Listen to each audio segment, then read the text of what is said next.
मैं प्रेमपाल यादव, सहायक आचार्य इतिहास, राजकीय महाविद्यालय भैरोड। आज हम इस वीडियो के अंतर्गत बीए पार्ट प्रथम इतिहास विषय के अंतर्गत राजस्थान के इतिहास प्रश्न पत्र पर चर्चा करेंगे। जैसा कि पूर्ववर्ती वीडियो में हमने राजस्थान इतिहास की जो विषय वस्तु थी, जो परीक्षा का जो पैटर्न था, उसके ऊपर चर्चा हुई थी। फिर जो महत्वपूर्ण जो क्वेश्चन थे, चाहे वह है साहित्यिक स्रोतों से हो, इतिहास के जो विभिन्न स्रोत हैं उनके संदर्भ में हो, चर्चा की थी। जो प्राचीन सभ्यताएं हैं उस पर चर्चा हुई थी। राजपूत जो काल है, जिसमें गुजर प्रतिहार वंश, चौहान वंश, गुहिल वंश, इसके संदर्भ में चर्चा हुई थी। इस वीडियो के अंतर्गत मेवाड़ का जो राजवंश है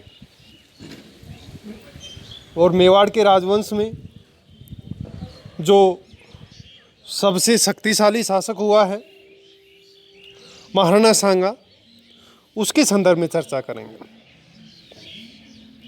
महाराणा सांगा का जो शासनकाल था वह 16वीं शताब्दी का पूर्वार्ध माना जाता है और 16वीं शताब्दी के पूर्वार्ध में जो भारतीय राजनीतिक जो स्थिति थी, उसमें गुजरात का शासक, मालवा का शासक, दिल्ली के शासक और इसी दौरान पश्चिमोत्तर दिशा से बाबर के आक्रमण शुरू हो गए थे। दिल्ली का जो शासक था इब्राहिम लोदी, उसने अपने साम्राज्य की सीमाओं को बढ़ाने के लिए उसने मेवाड़ के ऊपर 2 बार आक्रमण किए। खातौली और बाड़ी के जो युद्ध होते हैं, उन युद्धों में महाराणा सांगा के द्वारा दिल्ली की शक्ति को कुचल करके भगा दिया जाता है। इससे महाराणा सांगा की ख्याति है वह बहुत फैल जाती है। महाराणा सांगा के नेतृत्व में लगभग सभी राजपूत शासक हैं वो एकत्रित हो जाते हैं और एक तरह से हम देखते हैं, यद्यपि लक्ष्य तो घोषित नहीं हुआ था, लेकिन हिंदू जनता में ये भावना उत्पन्न होने लग गई थी कि महाराणा सांगा के नेतृत्व में दिल्ली के ऊपर हिंदू झंडा है वो फहरा दिया जाएगा। इसी दौरान मालवा का जो सुल्तान है उसके साथ में सांगा का संघर्ष हुआ। कागरून के युद्ध में महाराणा सांगा ने मालवा के सुल्तान को पराजित करके बंदी बना लिया। कहा जाता है 6 महीने तक उसको बंदी बनाए रखने के बाद में वापस भेज दिया जाता है। गुजरात के शासक को भी इसी प्रकार सांगा के द्वारा पराजित किया जाता है। और 1519-20 का जो समय है, यह महाराणा सांगा की शक्ति का चरमोत्कर्ष काल माना जाता है। इसी दौरान पश्चिमोत्तर दिशा में जहीरुद्दीन मोहम्मद बाबर जो था, उसके आक्रमण हैं वो प्रारंभ हो गए थे। 1519 में उसने भारत के ऊपर पहला आक्रमण किया था और 1526 तक आते आते उसका जो 5वां आक्रमण था, पानीपत का जो प्रथम युद्ध था 1526 में अप्रैल, इस युद्ध में बाबर के द्वारा दिल्ली के सुल्तान इब्राहिम लोदी को पराजित करके और मार दिया जाता है और दिल्ली और आगरा के ऊपर बाबर का अधिकार स्थापित हो जाता है।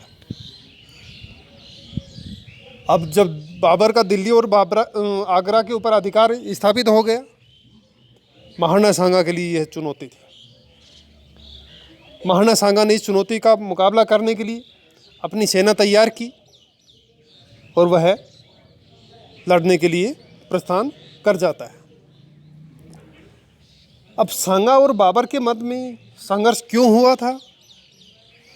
बाबर ने जो अपनी आत्मकथा लिखी है, तुजुके बाबरी, जिसे बाबरनामा के नाम से भी जाना जाता है, उस आत्मकथा में बाबर ने सांगा के ऊपर विश्वासघात का आरोप लगाया है, जिसमें बताया है कि जब वह काबुल में था उस समय सांगा का एक प्रतिनिधि वहाँ पर पहुँचा था और उसने कहा था कि पश्चिमोत्तर दिशा से आप इब्राहिम लोदी के ऊपर आक्रमण कीजिए और इधर से मैं आक्रमण करूँगा और दोनों मिलकर के इब्राहिम लोदी को पराजित कर देंगे और उसके राज्य के ऊपर अधिकार कर लेंगे।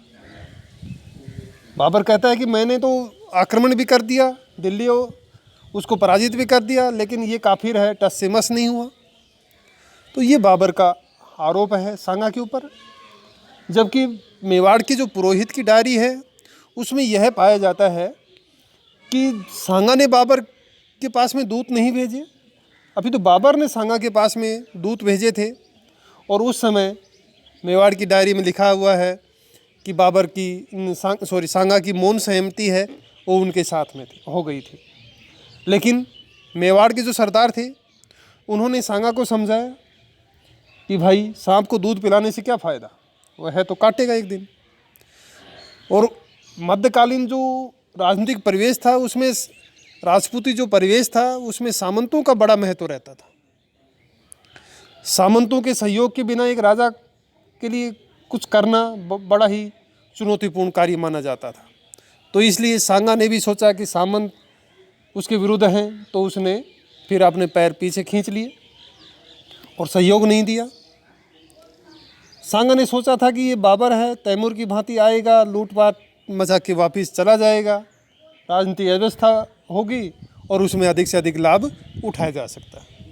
लेकिन यह सांगा की भूल थी। बाबर ने इब्राहिम लोदी को पराजित करके यहाँ पर रहने का निश्चय कर लिया।